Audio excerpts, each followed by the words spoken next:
Faculty of Crime.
Hello, everybody. What's up? Happy Halloween. I got a little version of the skeleton going on. So, happy Halloween, everybody. Again, today we're going to have an all-star cast. And I woke up this morning. I woke up last night many times and I kept thinking, man, I really want to see the crime crew today. And I wasn't going to film. So now I came on early. So I am Jay with Guilty of Crime. Welcome. Welcome to everybody that's here every day, and welcome to any new folks that are catching me on a live for the first time. Now, I did dress up the other day with my Jack Skelly costume, but today I just wore a long sleeve skeleton shirt, and it's kind of a spooky theme. Today we're talking about Stephan STERNS. We're going over this again because I can't stop thinking about it, and him implicating Jen Soto again. This is the second time I feel like he is implicating Jen. I know that his parents want to implicate Jen so bad, and so do I. But really, we're going to have a discussion because a lot of people don't think that he's talking about Jen. They think he's victim blaming. So, and other things. We're going to talk about that. So, jail calls reveal much more about the Madeline Soto case. So, welcome everybody. Happy Halloween. Yes, if it's your first time here or you haven't been here in a while, welcome, welcome, welcome. Hit the like button on your way in. Please do subscribe if you haven't, and then share with your community. Miriam Montalvo, blessings to you. Blessings to you. All right. Pure Romance by Stacy Rad. It's good to see you. I try to catch a live current situation. I'm at work. I was supposed to be at work, but I got my work all done and now I'm here. So hello, Debbie and Deanna and PGH. Feb, good to see you. Some horns, huh? It's a Mean Girls approach. All right. Phil. Melly, he is spooky. Oh, what's up, Sadie's mama? How you doing? You guys got the cute little pumpkins. Now, quickly, Miriam says this morning, Kissimmee DA had set up a news conference. I really thought it would be about this case, but no. You know what? It's probably about the trafficking that's happening over there in Florida. There's heavy trafficking. Next week, we're going to get into, trafficking and social media, the trafficking that's happening on social media and how it's being tracked, what can't be tracked. It's pretty crazy. It's pretty crazy to dig into this stuff. Welcome, Krista. Yes, hashtag arrest Jen Soto. As we get into this episode, we got our little trigger warning, killer potato. And Jen is a piece of poop hiding out until she faces her reality jail. And I do believe that discussion is important, talking about her checking into a mental institution when this happened. I don't know how long, and we can't find out because of HIPAA law. We're not going to be able to call and say, how long was Jen in there for, or get details. We just won't. All right, you guys hear about the Kissimmee Police Chief resigning? Yes, and I'd love to talk about that further. So, being fired, resigning. Yeah, I bet you something happened internally, and he doesn't want to embarrass himself because that's what happens many times. Marilyn, good to see you, my friend. And congratulations, Pure Romance. All right. Congratulations, being a grandma again. Potato Jen needs to go. All right, so we're going to talk about the potato Jen and the implication that I believe is an implication about Jen when Stephan says, and it's happened before, when Stephan says, I didn't start it. We're going to talk about what the heck that statement means, I didn't start it. And you gotta listen to what he says, what's said before, because somebody asks him, there's something before that context that makes him say, I didn't start it. And the speculation is crazy because people aren't listening really exactly to what the first context is about that he answered to. So everyone just says, I just takes that statement and runs with it. But we're gonna do that today again. So what's up, Avis? How you doing? Good to see you. Happy Halloween, everybody. What's up? Hit the like, subscribe, get your members only if you haven't. If you have the means to gift memberships, whatever, super chat, super sticker, whatever you can do, all good. Happy Halloween. I hope you guys are dressing up, trick or treating, whatever it may be. All right, let's get to this. I really wanted to watch this with you today. That was my number one reason for coming on. And well, I miss you. I wanted to see you all on Halloween.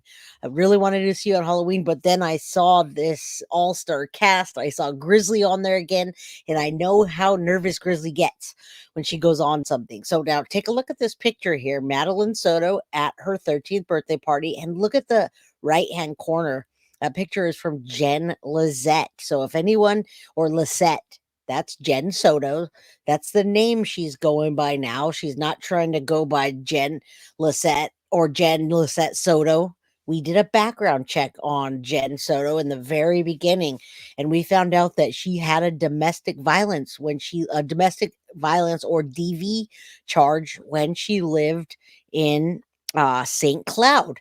Now, when you hear St. Cloud and 192, if you guys are followers of Guilty of Crime, 192 it's a thing, right? 192 is that long, is it a highway or a freeway? That long stretch of road that goes all the way from everywhere, but from where they were in Kissimmee and then all the way down into St. Cloud, Stephan got a flat tire and dumped the body at 192. So 192 St. Cloud, that's where Maddie was left. That's where Jen Soto got a domestic violence back in the day. So if you're kind of looking for, it's Old Hickory Road. If you're looking for Jen Soto or you're trying to find social media or anything about her, you might find her under the name of Jen, Lissette, Jen Lissette. So all right. Now, her family's in the same spot they've been. They do watch our shows. And when we hear that, we might hear the piece of call again. I don't know if the whole thing's playing, but we might hear that piece where they talk about the lady on YouTube that talks about this party. So let's get going. Hello, everyone. Nope, not today, since I'm scary today because of my allergies. Oh, no. I'm glad I don't have allergies today. All right, let's get into this. It's 43 minutes. I'm reacting to it and we're discussing it. So let's do it. If you guys are at lunch, thank you for being here.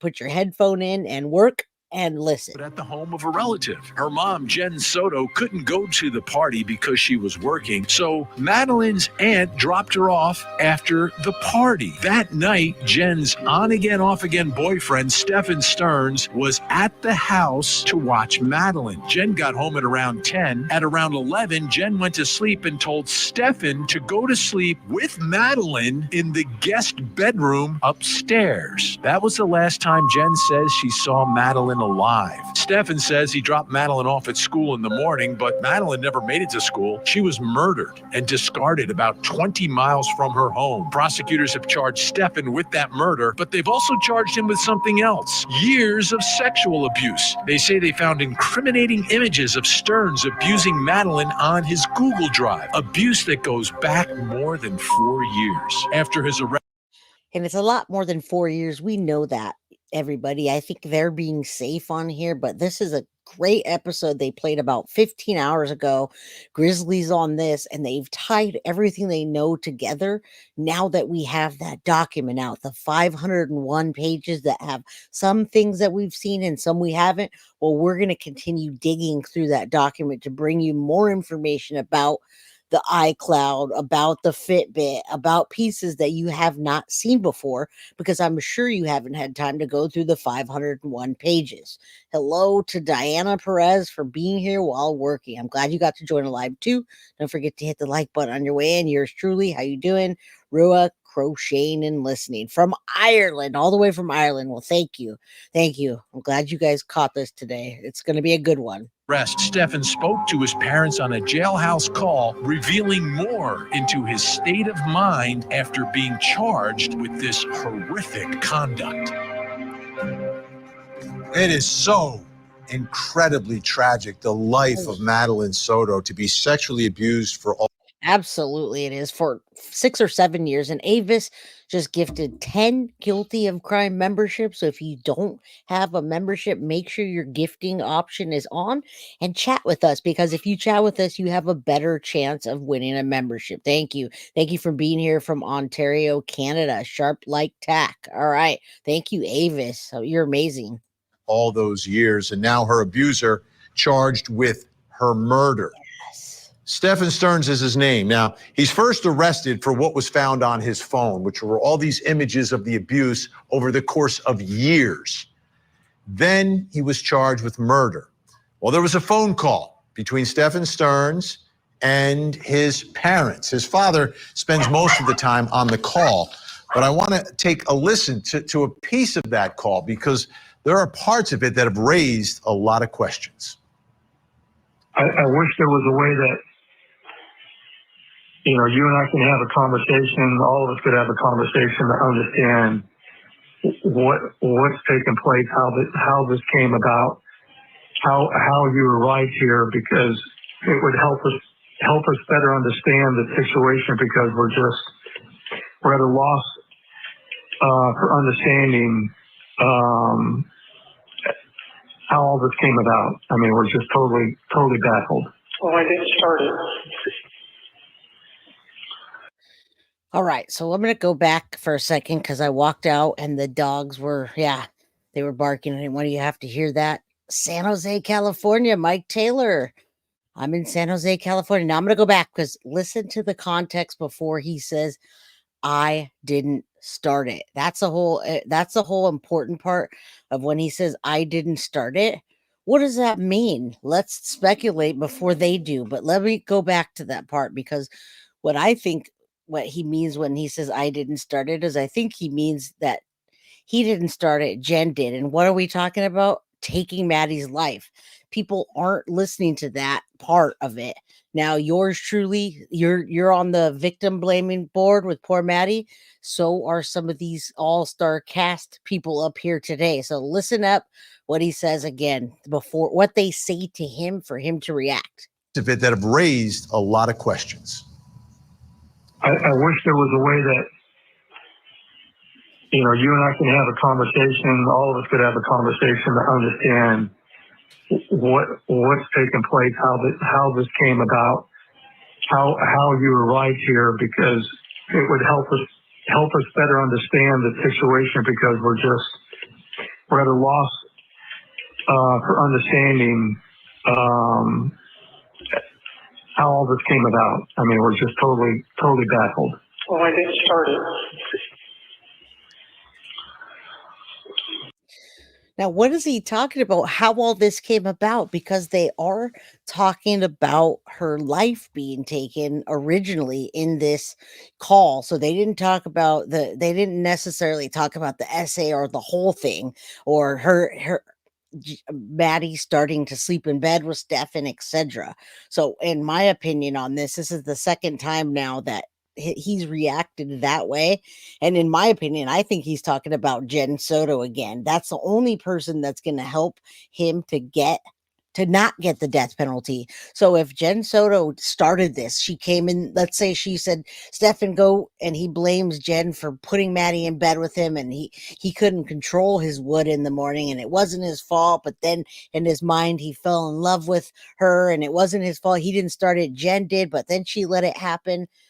If he blames Maddie, I don't know what good that is going to do him, and he's very aware of the sentence that he's facing, even though he's in La La Land a lot about, I might get out at some point. So I don't know. I mean, I've always felt like that too, Rabbit, that Jen's had so much more to do with things. So when somebody's blaming somebody else, I'm wondering, and I'm not really necessarily thinking that it's Maddie, unless you watch Mandu and you hear these guys, which I heard last night, a guy saying, she was winking at me or giving me a look. It was her fault. And she's like 4 years old, right? So if he's that delusional, then okay, but I don't know how. I don't know. I don't think that. How can someone possibly blame Maddie for anything? That's what I'm thinking too. Now they can, because if you watch these guys trying to get off on parole, they're always blaming the victim. So we had to talk about it, and they're going to discuss this too. You didn't start it, but you participated in it, which is just as bad as not starting it.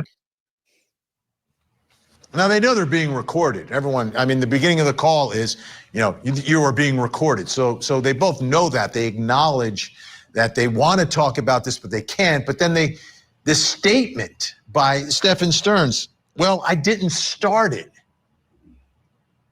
I didn't start it. That brings me to my first question of our investigation, which is regarding that statement. What does Stephan STERNS mean? I didn't start it. Who started it, and what is the it? He's in jail.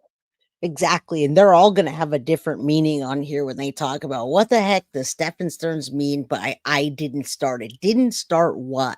Because he sure can't say that he didn't start essaying her when she was, 6 or 7 years ago. He can't say that because they have pictures of him doing it.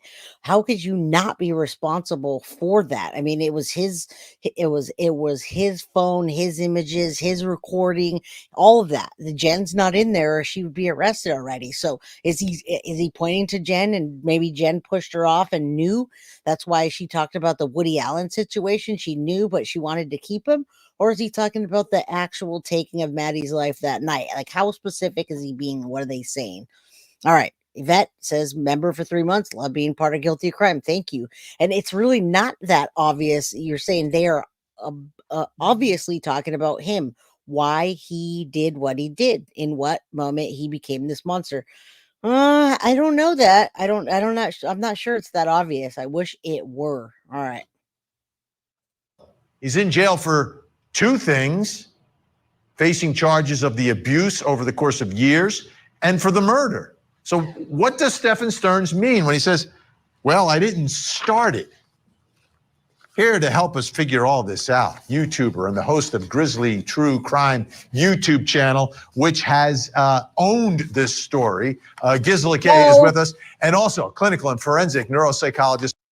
And that's why I should be up here too today, because we've owned this story as well. So I'll say that Gisela owns this story, and we also own a part of this story. When I saw this, I was like, I need to be right next to Grizzly and all of them, because we've owned this story since the beginning. And I think the mods know so much about this story. I think they know more than almost anybody does, the mods on this channel, just because of the research they've done, the FOIA request, etc. Now, of course, Grizzly True Crime is the queen, but yes, Skip to my Lou just found this channel. Thank you for continuing to cover this case. Justice for Maddie Soto.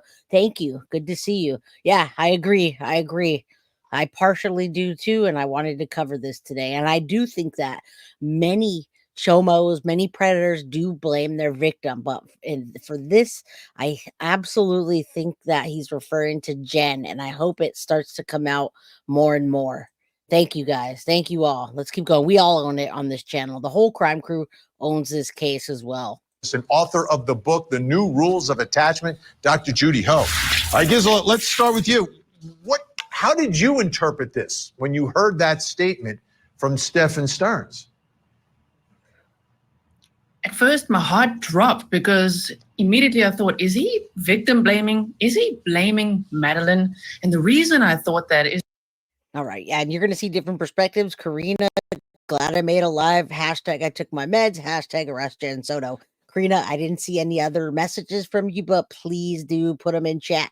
And if you have the means to gift a membership or like Yvette did, thank you, Yvette Finn, or a super chat, super sticker, we'll get it up there. I'll try to get it up there as much as I can, though. I didn't see the other one. I'm sorry. Chat's flying a bit. All right.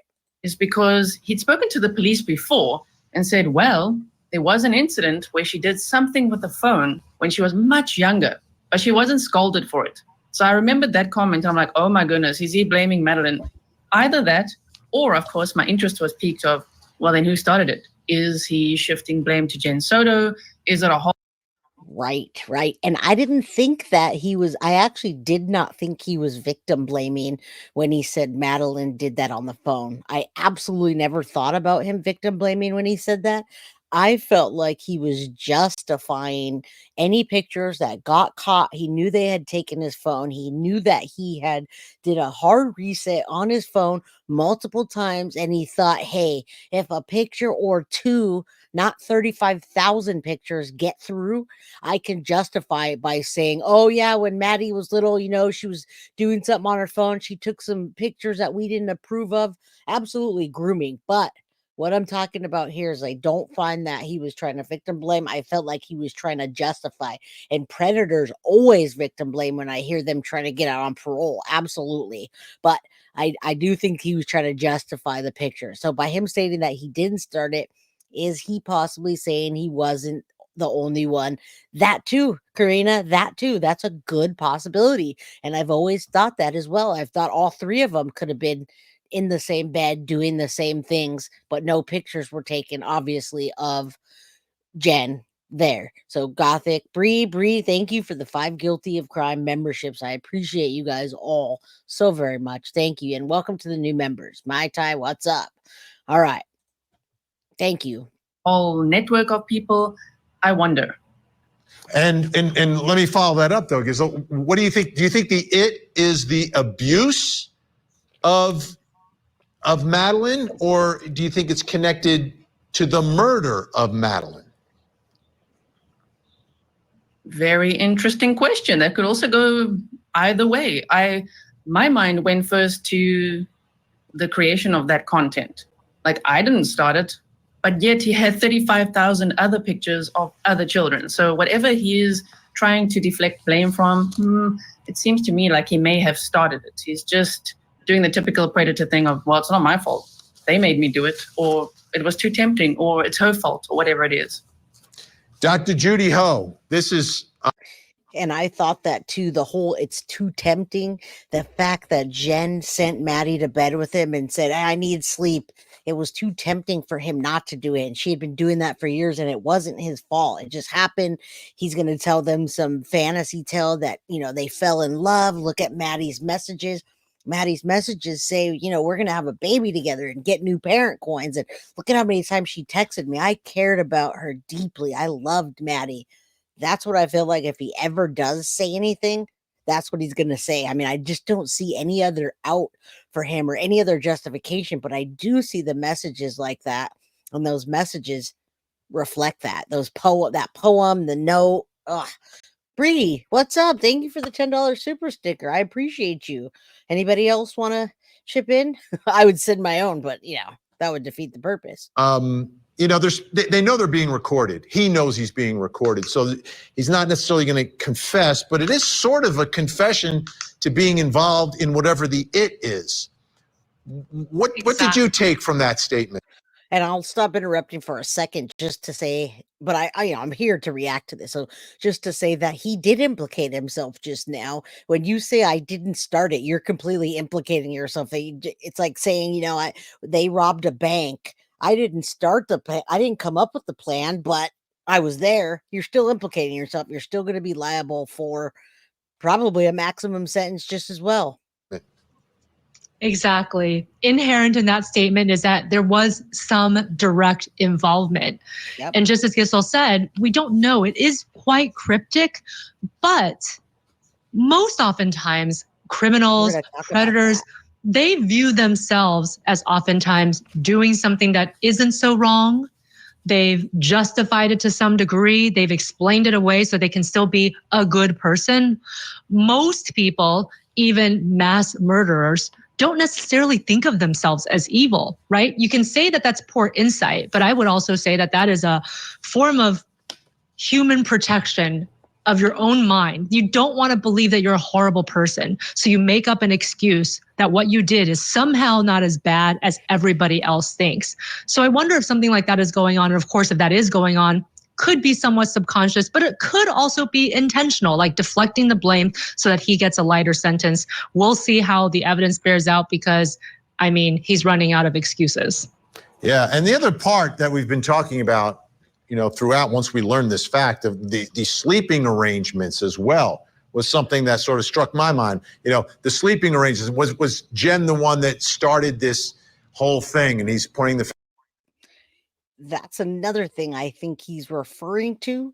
But yeah, he is definitely trying to say it wasn't intentional. It was not intentional, and he did not premeditate it. I don't know if he thinks that he's going to get a lighter sentence if it's not premeditated, but he's clearly said that it wasn't premeditated because he had no reason for himself to want Maddie gone by any stretch of the imagination. She was that was the it thing for him. He owned her, he controlled her, he had all the power over her. He had all the access to her he wanted. Why would he want her gone? Why would he plan to do that? You could clearly see the messages between them all day long, every day, most of the time, like the friend said. So why would he say that? Now, if he has dirt on Jen, I think he would have told it before, but he's also not talking. He's a martyr taking the blame. No, I think that he just is he's playing it cautious. He thinks that he has a chance from whatever his lawyers telling him to be quiet. So yeah, you're welcome, Skip to my Lou. Absolutely. And from Australia, how you doing?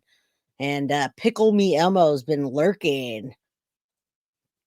Hi, pretty guilty of crime. Nicely done with today's content. Very detailed. Thank you, Mr. Mike. How you doing? All right. And Jen has claimed so many times that she had to watch Maddie via her meds, keeping her on task. How did she not notice this? That's the whole thing. She did, because look at her talk about the Woody Allen situation. How did she not? Yeah, Mai Tai, could be. I don't know. We don't know what the cops have. We don't know what the police have. We don't know what the premeditation was. finger there. Well, Jen is the one who set up the arrangements that I would sleep with her daughter. I don't know. I want to take a listen here to this interview with Jen Soto, who obviously is in the middle, like in this picture, literally in the middle of all of this. Here's what, and listen to what the investigator asks her as well. Both are interesting. The videos, the text messages, the images, they're all documented forever. This has been an ongoing thing. And at her age, I think she probably thought they were in a relationship. She probably thought they were in love because he. Yep, absolutely. Her male attention, right? And let's thank Grizzly True Crime, even though we're watching Court TV. Look at that. Look at that on the screen. It says Grizzly True Crime. They used her video. Good job, Grizzly. And Gizela. I don't know if I'm saying that wrong, but Gizela K is what she says. Just started liking boys, right? She just got a crush. And Gizela, this is what you were talking about, right? The fact that maybe he's pointing the finger at Madeline for starting this relationship, but it's not. I'm clear. I know it's not a relationship. The detective knows it's not a relationship. It's abuse, period. But looking at it in a different context through the warped mind of Stephan STERNS, he could be saying that Madeline started this whole connection. I mean, that is just wow. Is that? That is terrible, and we've seen it often with predators. That's what they do. They blame the victim. I'm looking at this guy, and I'm trying to. Well, let's do this. I want to put this up. This is Madeline, who had a conversation with her guidance counselor, Dr. Judy Ho. I want you to take a look at this. Madeline reported that her mom's boyfriend was living in the home and she didn't like him because he was weird. When she pressed Madeline about why she felt he was weird, she claimed it was because he ate all their food, hangs out in their living room, and makes her feel uncomfortable. Madeline reported in December that mom's boyfriend was moving out of the home and that made her happy. Now, I'm trying to take that at face value, but I'm also thinking, I wonder if she's saying that because there's a little bit of uncomfortability of her maybe having a crush on somebody else. And I say somebody else because I really do think Stephan Stern groomed her so well that she would text him just weeks before. We need these little coins of mommy and daddy, maybe their fantasy world, or even if it wasn't their fantasy world, mommy and daddy could mean Stephan is the daddy and Jen is the mommy. Remember, all three of them up until this point were still sleeping in a king-size bed together with Maddie in the middle of them. So this statement, I'm wondering, is it just a bit, like a bits and pieces? Number one. And number two, I was also watching a video this morning where somebody in Kissimmee, a young girl that was 14, 15, went to her counselor and told on somebody like Stephan Stern, and they didn't believe her. They made her go back and collect her own evidence in order to convict him. So what is going on? I mean, I just don't get it. And hello, Hope Pool, finally caught alive. Love the fam. You guys are amazing. Thank you so much, Jay, for sharing the awareness. Absolutely. You're right. Yeah, he did make her uncomfortable, but that was just a little bit and a little piece of what was happening there. That's what I'm like, why didn't she say more? Well, because he groomed her well. And also, I think at some point she did feel like she was in love with him. I hate to say that. I find that is very compelling. This is like the first time we're getting something from Madeline that hasn't been filtered through Stephan or Jen Soto. What are your thoughts there, Dr. Judy Ho? Well, Vinnie, I think that it's not completely uncommon that a child. And Jen Soto and Stephan Stern absolutely were together the sex way. Jen said she wasn't very often because she took meds, but in another interview, she said it had been like 6 months. So absolutely, Jen Soto and Stephan Stern were in a relationship that of sex. So I don't know who told you that they didn't have that relationship, but I absolutely know that they did, and it was documented over the years. I mean, she was with him. It's just the last 6 months she said they weren't together. Thank you, Sharon Belko, for being a member for 5 months. Love you. Good to see you. All right. Child may not like their parent's partner. Obviously, sometimes when parents split up, they're kind of hoping that maybe their mom and dad will get back together, or they just don't like somebody else in the house taking attention away from them. Of course, that could be somewhat normative. Of course, hindsight now is 2020, and it's like, well, what do you mean by weird that you felt uncomfortable with this person? I wish we would have more of the therapist notes and what she said. Did the therapist press a little bit and say, well, what do you mean by weird? Tell me more about that. It doesn't sound like in this particular conversation, Madeline disclosed anything that would be inappropriate. But that also is not uncommon because many times children do not report sexual inappropriateness or sexual assault until much later or sometimes. And when they do, they're not believed most of the time.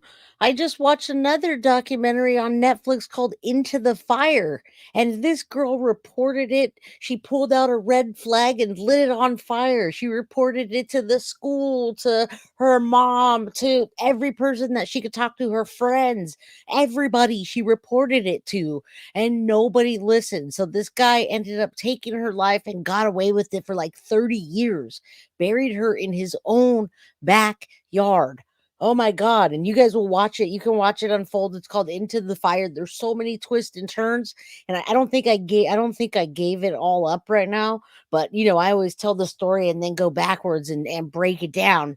Absolutely, this happens so many times. Man. And good to see you. Yes, hit the like button. Good to see you, Little Red O. I would never disrespect Maddie. However, the coins and text, and she had misappeared. Oh my God, it's horrible. Yeah, and remember, the police are leaking it out bit by bit, so we don't exactly know. And it's okay because you're not a content creator going around, saying that after the family told you don't. I don't care for you to say that. So I'll just stick with you guys are respectful and amazing people that come here in the crime crew. Calissa says we need to educate counselors and teachers and parents about red flags. Yes, we do. Questions to ask. It doesn't sound like they asked any questions. All right. Now, the moment says I tend to think her crushes are key to this, and they had a fight. His words offered an interrogation. Yeah, I agree that part of that. I think that it was definitely a jealousy thing. Brandon Lynn, thank you so much for the $4.99 super sticker. I appreciate you. Happy Halloween. I hope you have a really good day today and a good Halloween. Be safe, y'all. Sometimes even never. Gisela, the other part of this conversation that I took away from it between really the father-son part of it, is that the father absolutely believes his son is responsible for all this stuff. I mean, getting very, very little sympathy for his son in this predicament, but he's just trying to understand how all this actually happened. Is that what you took away from it? I think so. I mean, in that call, because we've obviously seen lots of interviews and read emails and things between Stephan and his parents, and it's, up and down. Sometimes, they say he's a monster. Other times they love him to bits, of course, because he's their son. But it did seem like the dad was really holding him accountable. Like, why did you want me to come through? Why were you wasting my time? What were you doing? Maybe we can have a conversation at some point. But of course, Stephan has to, as his lawyer said, keep his mouth shut until the trial. All right, coming up next, we've got a lot to get to. Why did Stephan Sterns go to the storage unit? Oh, yeah, that's a good one, too. And we have all the documents now, so we're going to dig into all of this and break the documents down next week, bit by bit. We're already working on it now. Bree and I are working on it now to bring you that information. So, yeah, little booyah. You're right. Absolutely. Now, I don't know who said that they weren't active, but pregnancy tests were in Jen's bathroom. They were in Jen's bathroom. She had been active with Stephan like 6 months prior. And it does make me wonder if it wasn't for Maddie particularly, if it was they were older tests that were just in the closet. They had been living there a while, or maybe it was another roommate, because at some point they did share a bathroom with other people. So I'm just trying to play devil's advocate here and go away from the pregnancy thing.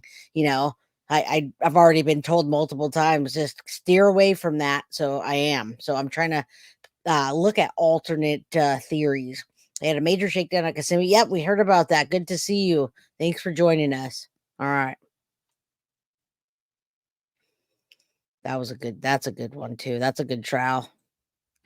They're in deliberation right now, by the way. The burn pile where the lady put her husband in a burn pile, allegedly. So if you guys are watching that, let me know in chat. Text messages, emails, phone stuff. Pictures? Oh, yeah. What kind of pictures were on there? Training card pictures, lightsaber pictures. Here's where I'm going to be brutally honest with you. There's your phone. And I'm pretty sure you know what some of those pictures are about. Should I be talking with a lawyer right now? That was the key right there, y'all. He talked to them all the way up until, should I get a lawyer right now? Thank you so much, Maggie, Torres, Danlos, Medel. I don't know how to say that, but $1.99 super sticker. I do appreciate that. Yeah, the OnlyFans case, Patricia. Yeah, I'm on the radar for a lot of things. Pregnancy tests are damning. However, there were lots of women in that house. That's the only thing. And we just there's no charges. There's not a charge to say anything about pregnancy. Now, the premeditation could come from that, and it could come out that Maddie is pregnant, and then we'll know that he freaked out about the pregnancy. As soon as we hear about it, I'll be the first one to say, okay, the documents came, the family wasn't correct, and here we are. So yeah, his voice is very pitiful. Let's see what we have to talk about. Yeah. And he knew what they found on his phone, which are all these incriminating pictures of the abuse of little Maddie Soto through the years. Not just at the time, her 13th birthday. We're going 4 years plus backwards in time. She's a little girl. Now, before he's arrested, but after Jen and Stephan had reported Madeline missing, there's a little window of time where Stephan is a free man. And one night he takes one of those nights he takes a trip down to his parents' house and then to the parents' storage unit. And that comes up in the conversation with his father, because his father had set him up with a hotel room to keep away from the media, et cetera. The house was a crime scene. So he had like set them up in a hotel, and then Stearns gets in. So let me tell you real quick, busy mom, what I'm saying, because I've lived in my house for 17 years and we've had roommates in the very beginning. Those roommates didn't share the bathroom, but there were other roommates that lived there before that did share the bathroom. So over the years, when you have this bathroom, maybe like this walk-in closet or this closet where you keep stuff, you know, girls have lots of different girl things and it gets stuck in there or piled up in there, you don't know. So those roommates didn't, but those roommates weren't the only ones that were in and out, because I know, because CM lived there and they shared a bathroom with them at the same time when Juan was downstairs. So you just don't know. You can't say that. We can't say that it couldn't have been somebody else's when there are lots of women in and out of that house. Stephan was the only one that was a man. There was a boy, but not a man. He was the only man that was there. You're welcome, Lisa. And Stephanie, I had my tubes out at 18 and still have a pregnancy. There you go, Stephanie. That's what I'm saying. So lots of times things pile up and they stay there. And even Jen said it was like an old pregnancy test, and maybe she was deflecting to get off of the subject, but we will find out.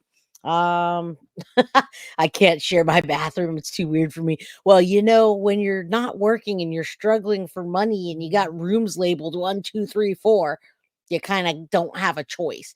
And also, I mean, you guys are telling me that nobody used the bathroom, but those women probably would tell you I wasn't being filmed under the door, and there was not hundreds of pictures of me on Stephan Stearns' phone while I was naked. No way, right? Well, tell me about how that turned out for them. All right. Jen's car goes down to the parents' house in the storage unit. Take a listen. There's some explanation why you left and went where you went? I was driving around. Okay, understood you were driving around, but they know where you were driving around. Yeah. And we know. Okay. I had wanted to grab a few things and get my ducks in a row, kind of prepare myself for whatever was coming, but I couldn't find what I was looking for. The old ducks in a row. The old ducks in a row.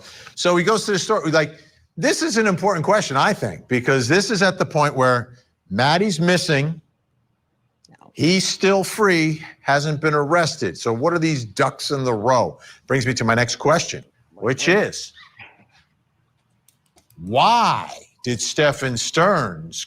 All right, we're going to talk about that now, and we also have documentation on that. Now, somebody asked earlier a question about Jen's phone and them having her phone and downloading the information. They absolutely did download the information from her phone.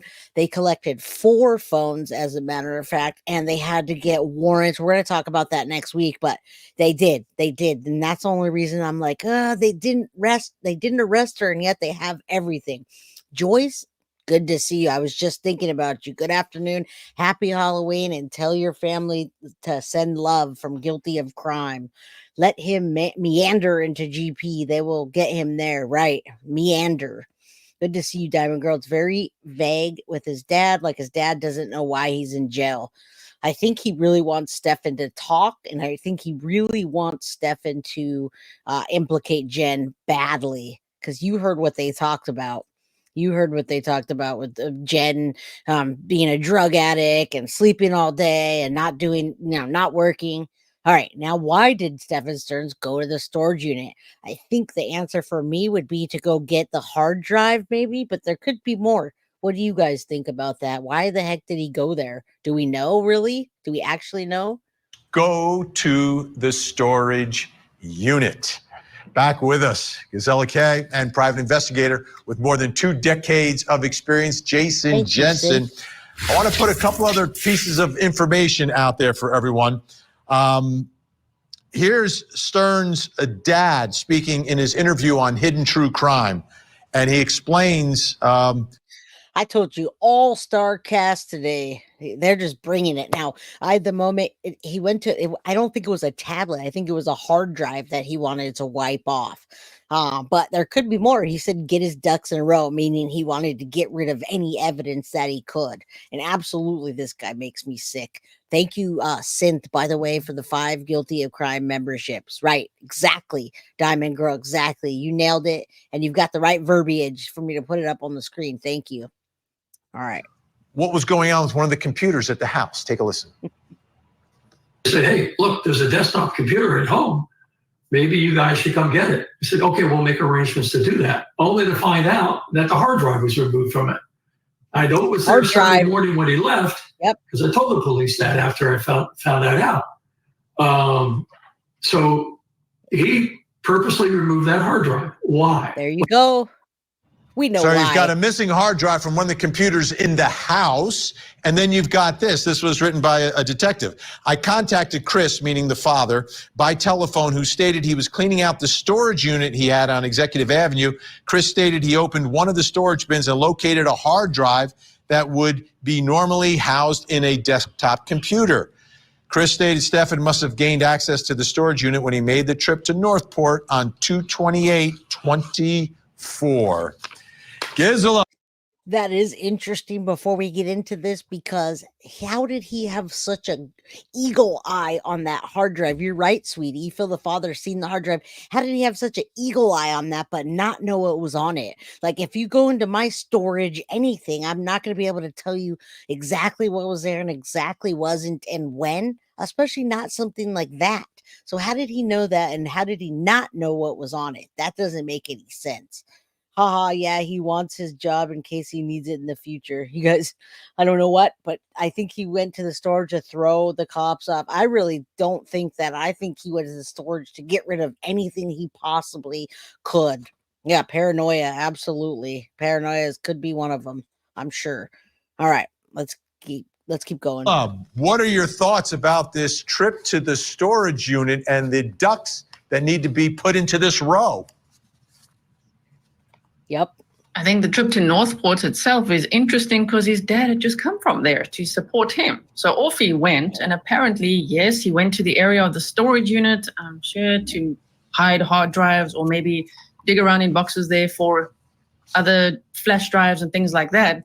But he also apparently went close-ish to the home, maybe to connect to the Wi-Fi, to access his Google Drive, to delete all of that digital evidence as well, seeing as the police already had his phone. So I think he started panicking about, those ducks in a row is really deleting everything that he possibly had. Yeah, Jason Jensen, this makes him look so guilty and sort of in a panic mode at this point.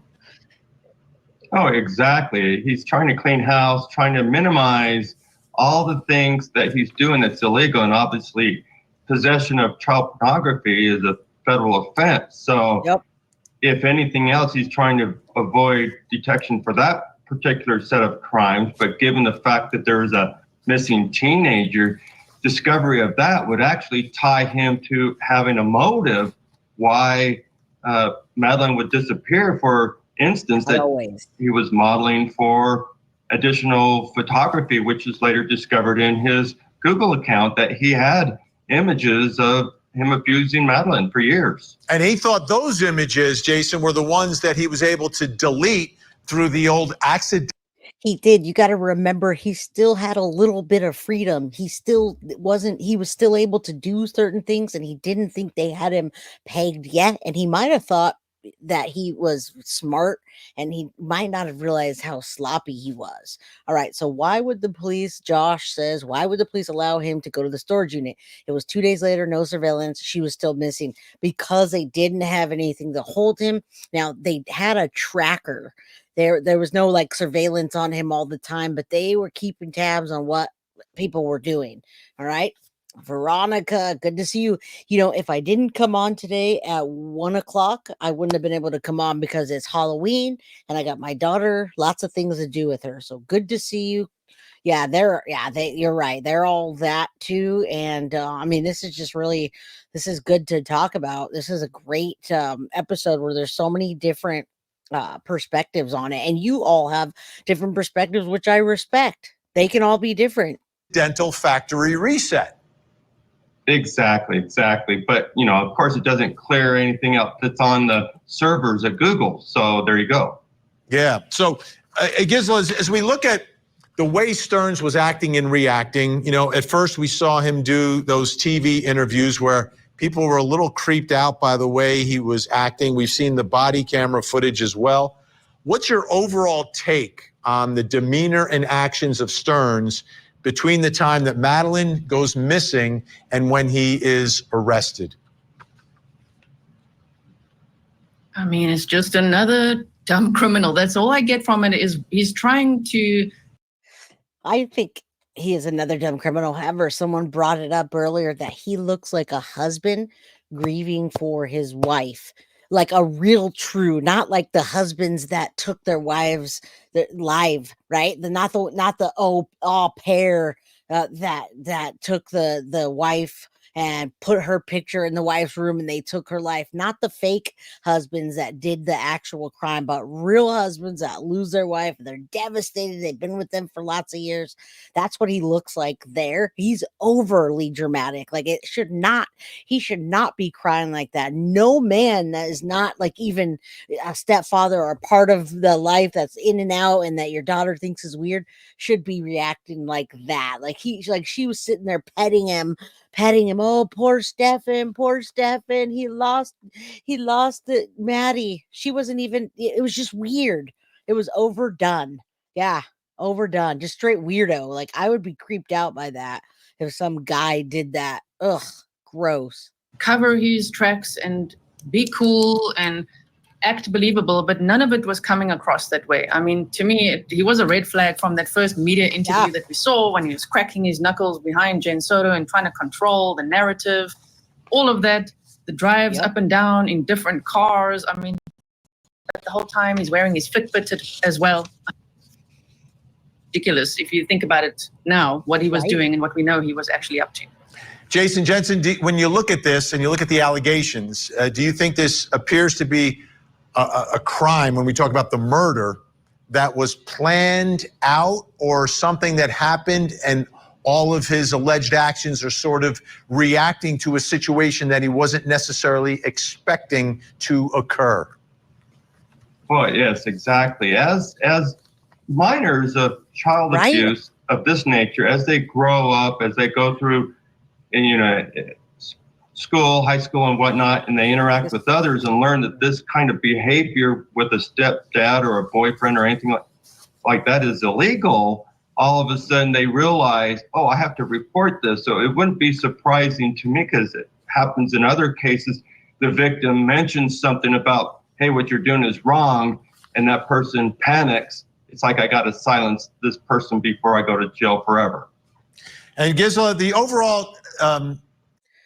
I still don't necessarily see it that way unless Maddie that night fought him back or I don't want to do this, but it seems to me that she was overly medicated that night and strangled at the same time. Like her breathing levels were a lot lower than they should have been. He was doing things with her, in my opinion, and then she got strangled for some reason, but I still keep thinking it's a jealousy thing, either by Jen or by Stephan.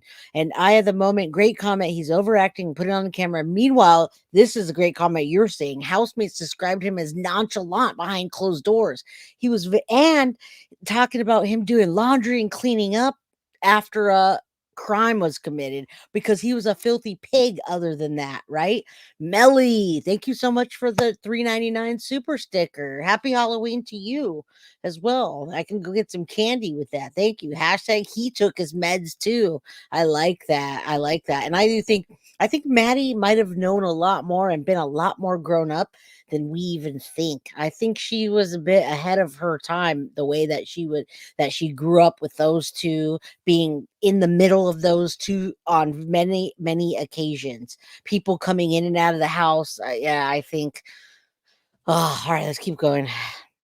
Justice for Maddie. Prayers for her, please.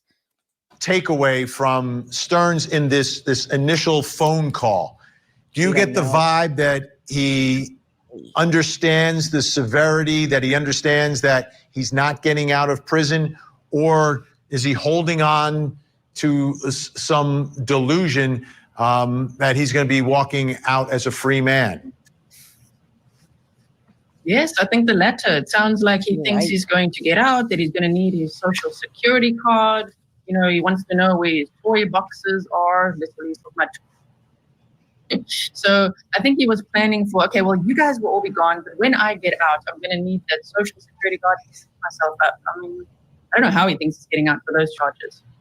Yes. Yeah, and you look at the charges here, Jason Jensen, between the abuse and the images of all that abuse, very serious charge that in and of itself could have him locked away forever. But then you throw a murder and a potential death penalty on top of that. Seems delusional. Very delusional. And clearly he did think he was going to get away with it, because otherwise it would make more sense that he would dispose of the hard drive. Yeah, let's talk about that too. Disposing of the hard drive. Now, he went down there to get a hard drive, but what the heck did he do with it? They were tracking him. They know like everywhere he went, every point he went, and they had him on so many cameras.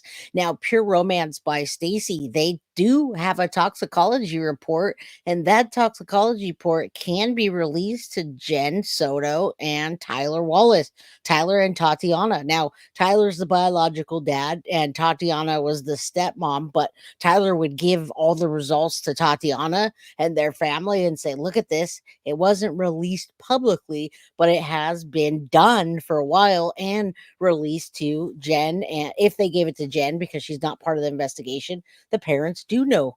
They do know, and they have every right to know what the toxicology results are without it being publicly thrown out there. Now, the toxicology, and as far as her being pregnant or not, and that's why when you say about when we talk about the family, they can tell us whatever they want. They don't have to announce it, but they can say, "Hey, girl, you're going the wrong way. We've got reports that we're not gonna put out there yet, but this is not it." So it would be lovely for us to have that. We do know she was over medicated that night, but we haven't seen any results. So, and the SD cards in a manner that would never be found back to him and even be destroyed. Instead, he thought he was going to be able to go retrieve them because it's precious to him. He's not going to let that go. Unbelievable. We're out of time. Gisela K, Jason Jensen, thank you both so much. I'm Vinnie Politan. We'll keep digging for answers. I see. All right. Was that it here? Oh, no, we're not out of time. What are you talking about? We're still going, sir.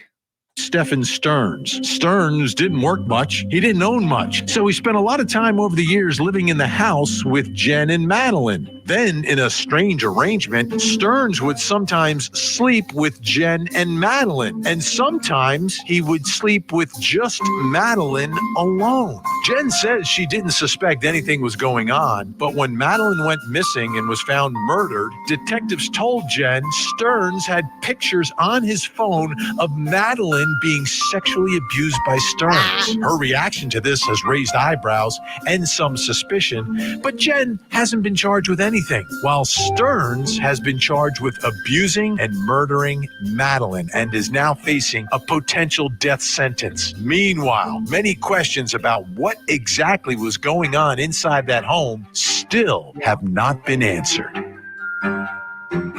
Now, in our investigation of this case, we've received a lot of documents from the investigation. But because of the nature of And yeah, now we have more documents, and next week we're gonna do document dumps on you in pieces so you guys can get a lot more information and not have to sit there and read through them, because it really is a lot of work to do that. So you could put your earbuds in and listen to us. Thank you, Synth, for gifting One Guilty of Crime membership. Happy Halloween. And thanks, Rosie, for always getting that train going and the 99-cent super sticker. Someone should tell Paul to come on. Of it. There are a lot of the information is blacked out and redacted. And sometimes those redactions add to a little bit of confusion about exactly who is being spoken about. And one of those instances involves a piece from the investigation involving a text message about a decision coin. Now, this is from December 16th of 2023. All right, here we go on this new parent decision coin, y'all, so we can have a discussion about that.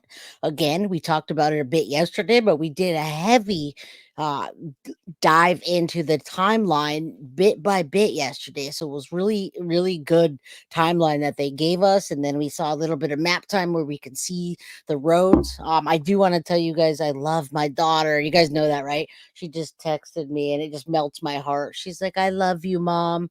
So anyway, happy Halloween to everybody and their children. When I'm done here, you know I'm going to pick up my girl. All right.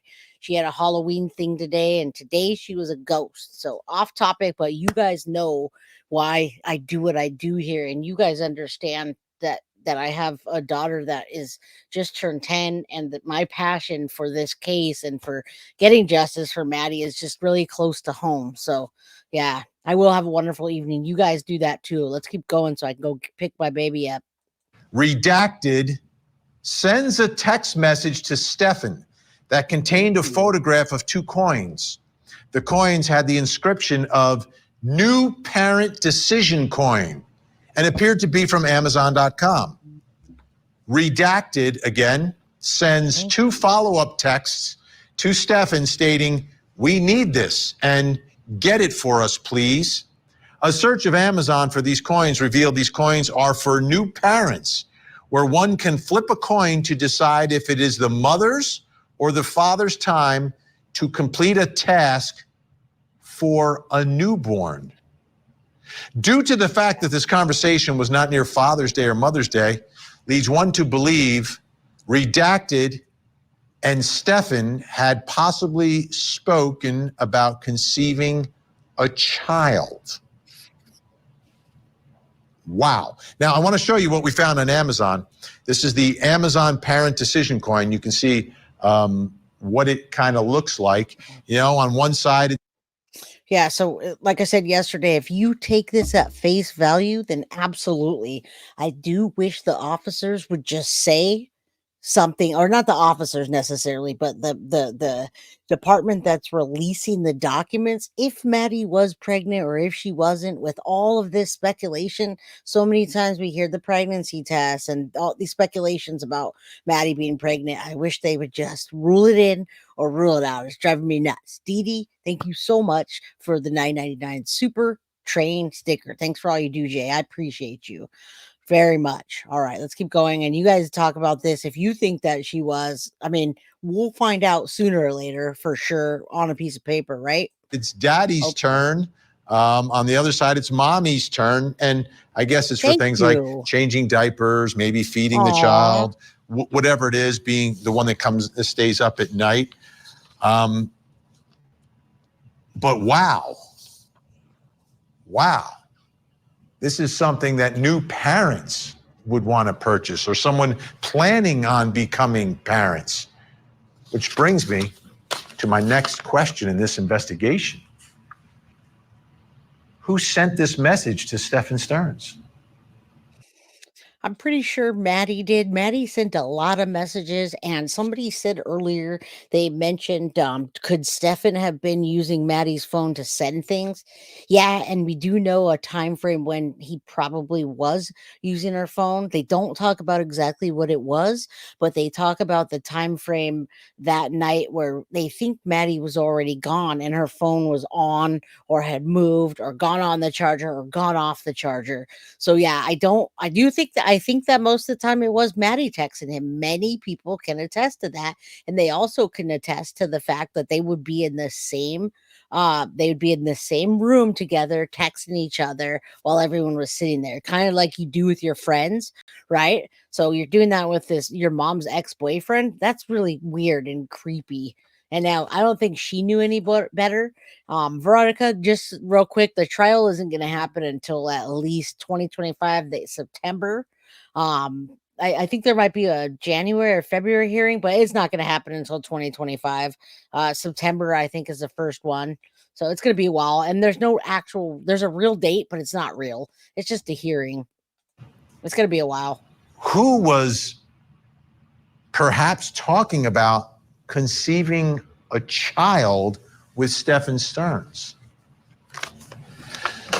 Joining They me didn't say that. to help get to the bottom of this, editor for the Osceola News-Gazette in Orlando, Florida. He was in the courtroom to actually see Stephan Sterns in his first courtroom appearance. Ken Jackson is with us. Also joining us, clinical and forensic neuropsychologist and author of the book, The New Rules of Attachment, Dr. Judy Ho. Now, I guess there's a couple different ways to look at this one. It could be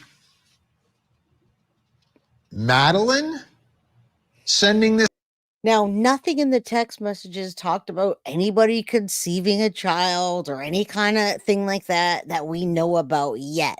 So it's weird how they're introducing this stuff but not saying anything. They have the test back, the police officers and the people that have all the documents, whoever the county, Florida, wherever we got these from, the FOIA, wherever you guys requested them from, they have them. And the way they're releasing them leaves a lot of speculation, obviously.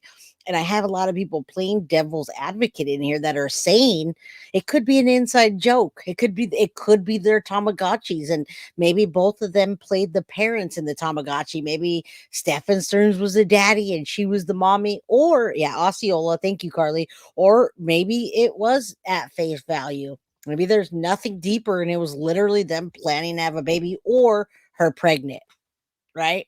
We can't rule it out yet. This text message, Dr. Judy Ho, I want to ask you about that first. Is that something that you would conceive even possible? Now, we know there's been ongoing years of sexual abuse. Could Madeline's perception of what was going on be different from what we would expect from a victim of sex abuse? There is a small possibility that, and this is something that we do see sometimes with sexual abuse victims, that subconsciously or consciously they try to rewrite the narrative so that they are not a victim. So this is something that is inexplicable, where people who might not have knowledge about victims of child sexual abuse would understand, but it would make it better in some way if they were in some kind of legitimate relationship, as opposed to this is a predator situation and I have been preyed upon for that many years. And this, you can see this kind of reaction ranging from child sexual abuse victims to even adult sexual abuse victims, where it's a sense of trying to get a type of control over the situation, but clearly it's misguided and it's almost like Stockholm syndrome, but very, very different from that, in that there's a child sexual abuse component here. Right. Right. And Ken, I want you to take a listen to this, because the other thing that people have been talking. Now, we both said right at the same time, because I do think that Stephan Sterns had her so groomed that he had her groomed to the point where he was telling her, you're mine.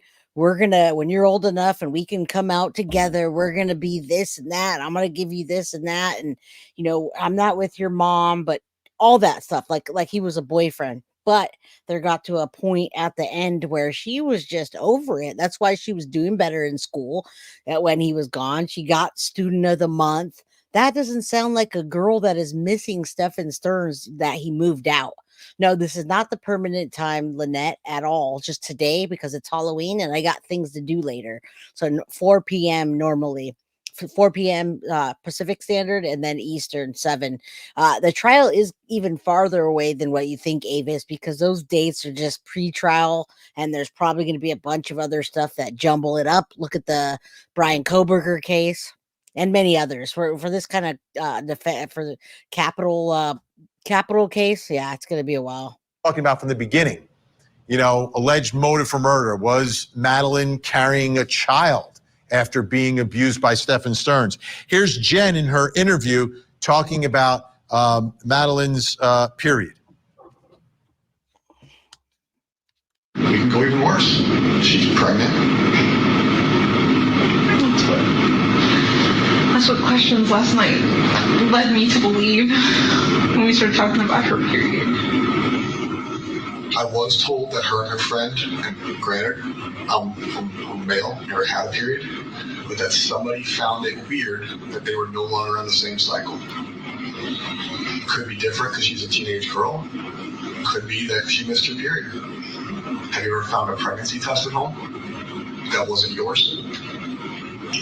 I have two underneath the the bathroom sink, but I haven't seen if they're still there or not. All right. Now we also have the frustrating part about Jen Soto, and the reason that mostly want to punch her in the face, is because she can't get a straight answer out.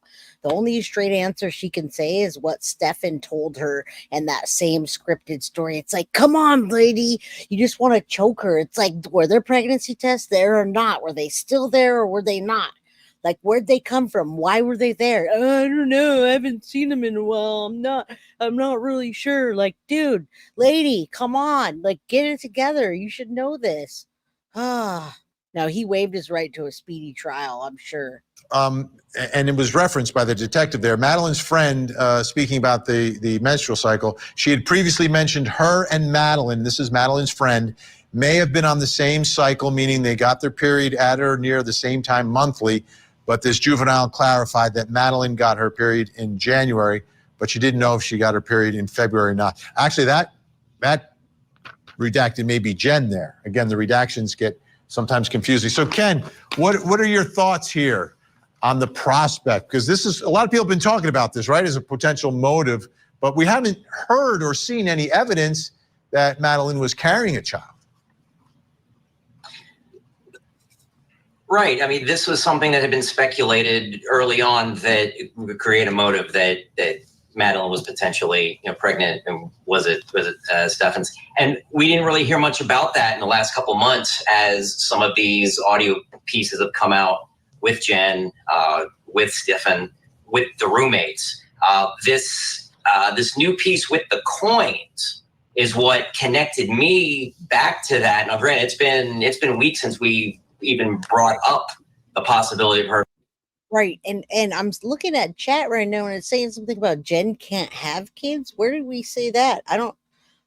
Jen talked about having a couple pregnancy tests in there. I don't remember where Jen says she can't have kids.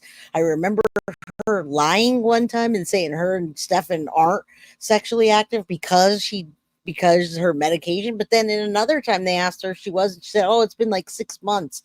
But I don't remember Jen ever saying she can't have kids, especially since she had Maddie just fine. As a matter of fact, Maddie was an accident, right?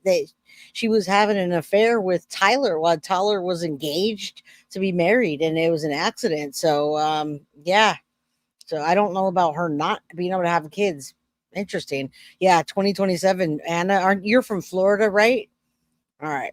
Yeah, I don't know about that. Her being pregnant, but these coins are these mommy's turn, daddy's turn, Amazon coins, and you have either you can see through the redaction, a longer first name and a shorter second name. That could be Madeline Soto, that could be Jennifer Soto. Someone saying, we need these, get these. That ties us back now to that as being a strong, maybe not a strong possibility, but more likely than zero.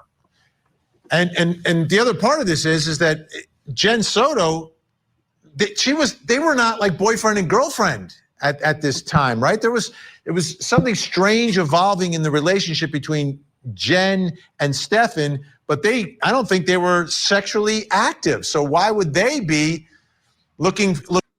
Okay, so Tyler wasn't engaged to be married. That's okay, but he was with Tatiana. He did cheat. So however he worded it, he said he had an affair with Jen, and then he got married to the woman that he's with, and I believe that's Tatiana. So if he wasn't engaged to be married, he was with her. He did definitely cheat. That I got right, but I have to listen to it again to say, oh, I was already engaged. But he absolutely cheated. An accident happened, and that was the pregnancy of Maddie. So, all right, Anna Fleming, you're from Osceola, and I always recognize you. All right. Looking for these. I will play this piece, though. This is from Jen's police interview, describing their responsibilities towards Madeline as the child. Not a newborn, but as a child. He's not a very clean guy. He's kind of a little hoarder, like collector. So just my house was always a mess, and never the way that I wanted it to look. Or the clutter just gave me anxiety. So I asked him to move upstairs, and he did. And he lived upstairs until until December of last year. And then he moved to Northport, Florida with his parents, because they had promised him a job, but that fell through. So we were in the process of trying to get him to come back up here to get his job back at Disney and for him to move back into the house for a little bit. And I'm not sure long term. I know temporarily I was willing to accept him back. Was that something out of convenience for him because you?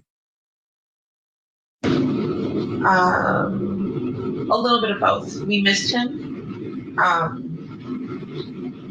And I wanted to help him out, like make it easy, like give him a place, like a base to start at, and then for him to start looking for something else afterwards on his own. You know, Ken, when I listen to this, it doesn't make a ton of sense that it would be Jen either, right? Because they don't have a newborn. They really weren't in a sexual relationship unless they're using. Yeah, but they did call themselves her parents quite a bit. And after Maddie went missing, they absolutely referred to the public, to the news, to everybody like he was the stepdad. He's been there since she was a little girl. Look at the pictures of them in the pool together and how Stephan's been there for her whole life. He definitely, they try to make it appear that he was a daddy or a dad, like a step parent that was there for her. I mean, who else would be crying like that? Why would he be crying? Oh, and her be consoling him. You know, a stepfather, sometimes they actually do not, you know, there's lots of step parents that love their children and would be devastated if they lost them. And that was the role that they were playing. And yes, Emma Joy, the 500 report says stepfather every time, and so did a lot of the people that are covering this. They still say stepfather. The ones that are like the big source medias call him a stepfather. Unbelievable, but that's how they portrayed themselves, as mommy and daddy. Weird. This coin to divvy up the responsibilities for the now teenage daughter or soon to be teenage daughter. What are your thoughts there, Ken? I mean, if it's going to be Jennifer, that's the only thing I can think of. That seems kind of out from left field for, you know, to bring this in to help raise, for lack of a better term, a 13-year-old. You know, is it mommy's turn to help this 13-year-old, or the daddy's turn? You would think a 13-year-old could be a little more self-sufficient. So this is, like I said, this kind of came out of left field, and the only thing that I could tie it to is. Now, we can think she's more self-sufficient, but why in the heck did Stephan StERNS have to be there for her nighttime routines and to help her get her pills? And she didn't have any friends that Jen knew of. She wouldn't know how to get home if she was out and got lost. So they definitely do treat her, many times we hear them talk about her like if she's a baby, like she doesn't know, like she's autistic and she's not functioning.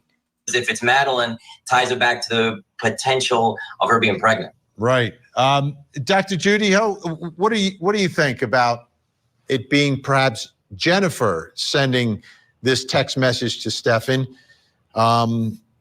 Is it about a newborn? Would it be about Madeline? It doesn't fit either, really. Exactly. As Ken just said, it seems unlikely because Madeline is a teenager and they've quote unquote co-parented, if you can call it that, this teenager for a while. This is not something that's new for them. And this is a new parent decision coin. It's kind of like a cute way of learning, you know, who's going to be responsible for what, who's going to be the point person. If somebody's tired, can we just flip a coin because both of us don't really want to do this right now, right?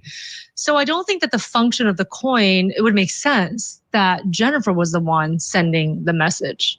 Yeah, and I think I heard a child behind you, Dr. Judy. Is that true? Yeah, and you're probably hearing my toddler. I mean, we need that coin. That's what I was going to say. We're going to send you one of those. All right, guests are staying with us. When we come back, still to come, where is Jen Soto? That's a good one, y'all. Where is Jen Soto? Well, we know she's with her family, more than likely Stephanie.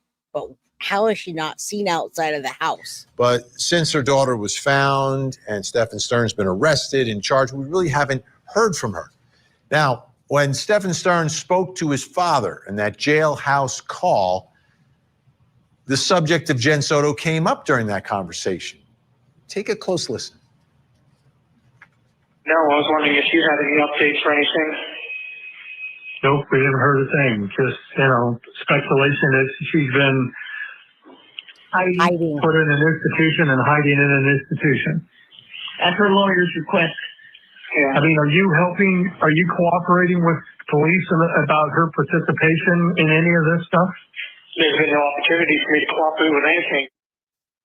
All right. Did you hear that? Are you cooperating with the police about Jen's participation? Why does Stephan's dad think that? Is he just being presumptuous? Remember, Stephan was with Jen and Stephan's dad, Chris, was with Jen and Stephan when they were in the hotel. What conversations did they have? I don't know that they would necessarily have that conversation about what happened to Maddie, but why is he being so presumptuous? What did they talk about? And why did he just say that? Why did he just say, are you cooperating with them about Jen's involvement in this? Well, I know he wants her to be arrested, but how much of that is him being presumptuous and how much of it is Stephan saying that or having kind of, maybe alluded to that? I don't know. That's what I want to know is what is it? Is it just them being hopeful? Because Stephan sure doesn't say, no, she wasn't involved in anything. Jen didn't know anything. He doesn't say that. He says, oh, I haven't had a chance to. Okay, so she's in an institution. At least there's speculation that she was in an institution.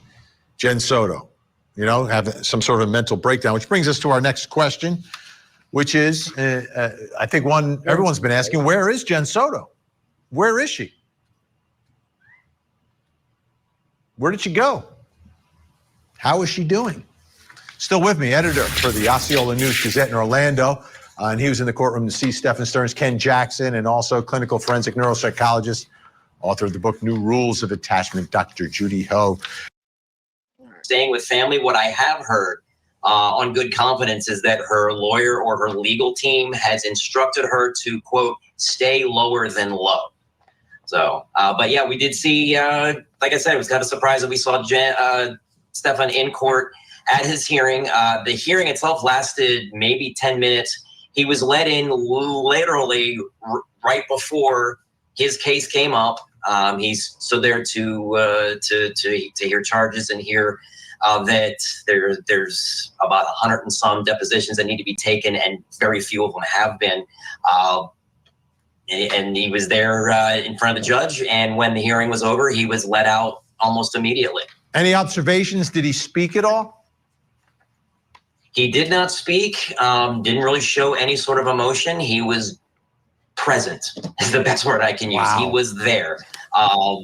Hair was neat.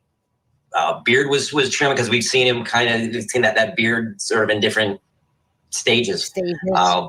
But like I said, I wasn't aware he was going to be there until literally when they led him around the corner to the And I would have bet $100 that he didn't show up, because that day I was like, I'm not even going to cover this today. He's not going to show up.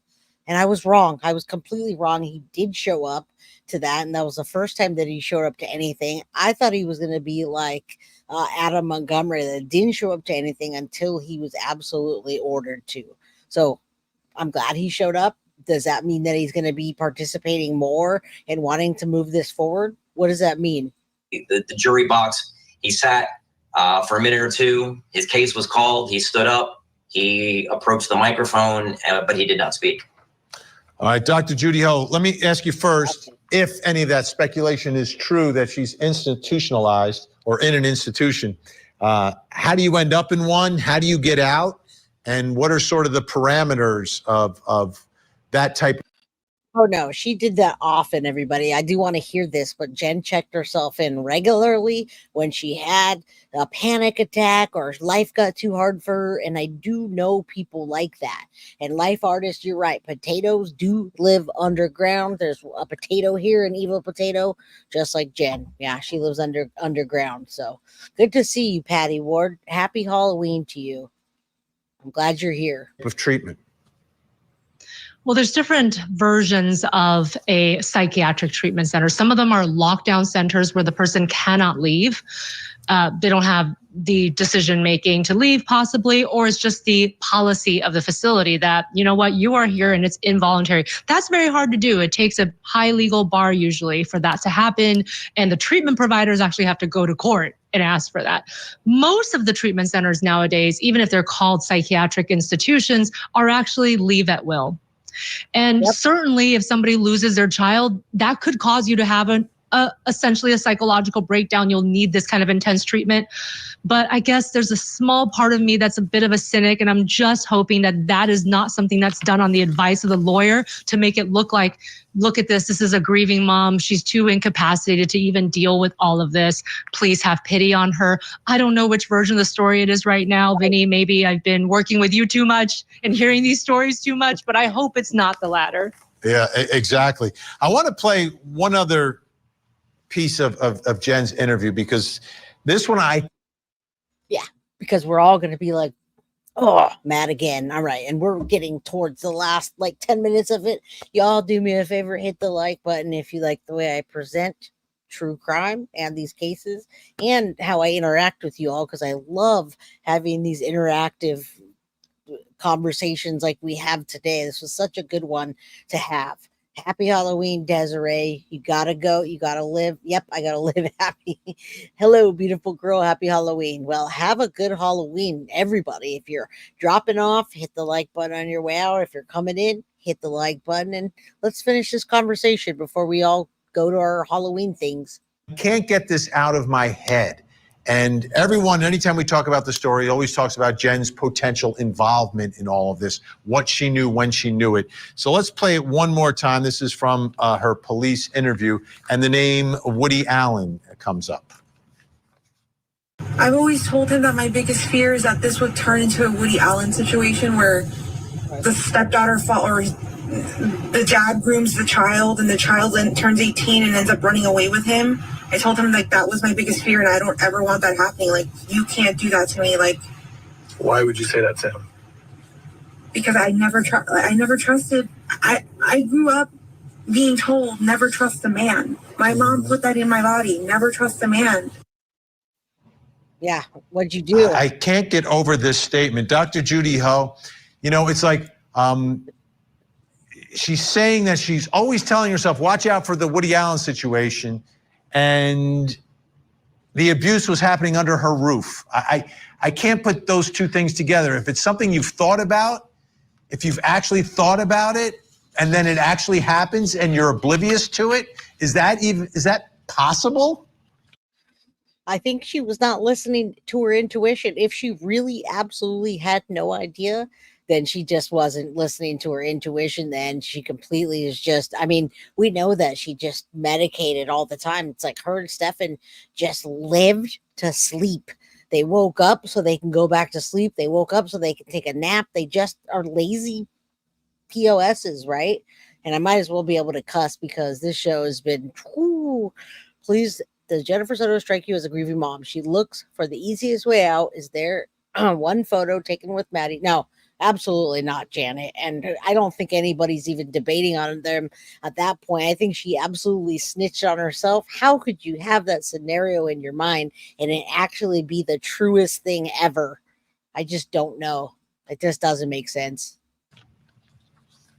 I have a really hard time believing that it is, Vinnie, because as you've already covered, they were bed sharing for a long time.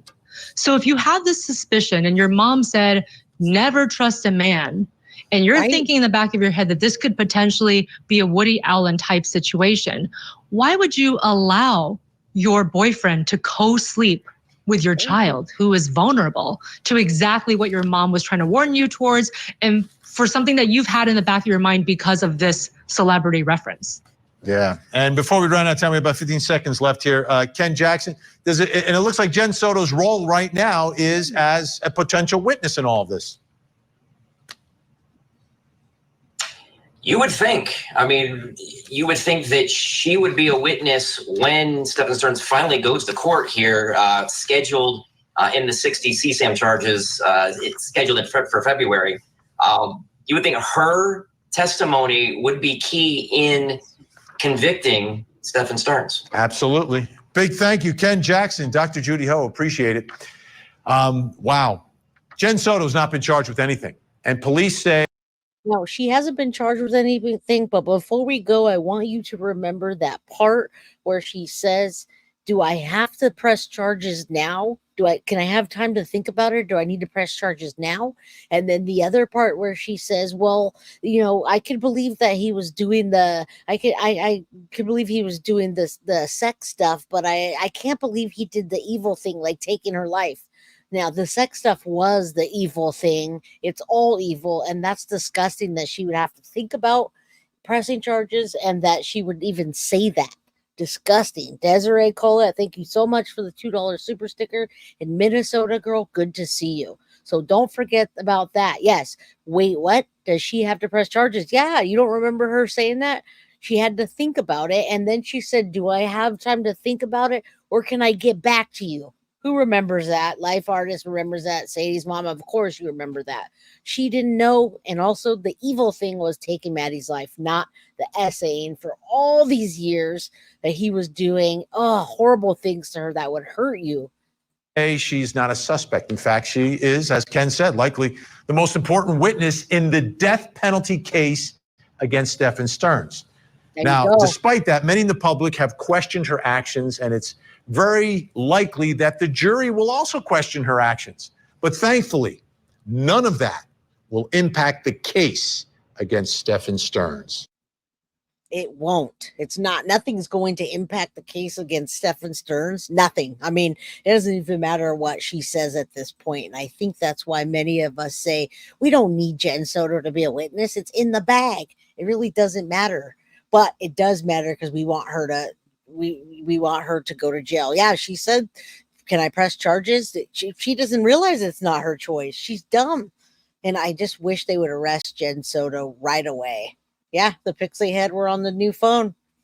All right, Kimmy, love you. Love you all. Thank you all for all the super chat, super stickers. Stacy Perry, I didn't get to shout you out, but Stacy Sperry, 1999 super chat. Don't change the thing that you're doing. Your channel is the best. I appreciate that. I appreciate that greatly. You guys have a happy Halloween. I'm so glad I got to hang out with you today. I love you. Be safe. Take the kids out. All that. I'll see you guys soon. Love you all. Mwah. Guilty of crime. I want to thank you for watching. If you enjoyed my content, please share this video, like, and subscribe. You can also follow me over at Facebook, Instagram, TikTok, X, or Gmail. If you'd like to donate to my channel, you can use Cash App or Venmo or PayPal. Thank you very much in advance. Guilty of crime. Are you guilty of crime?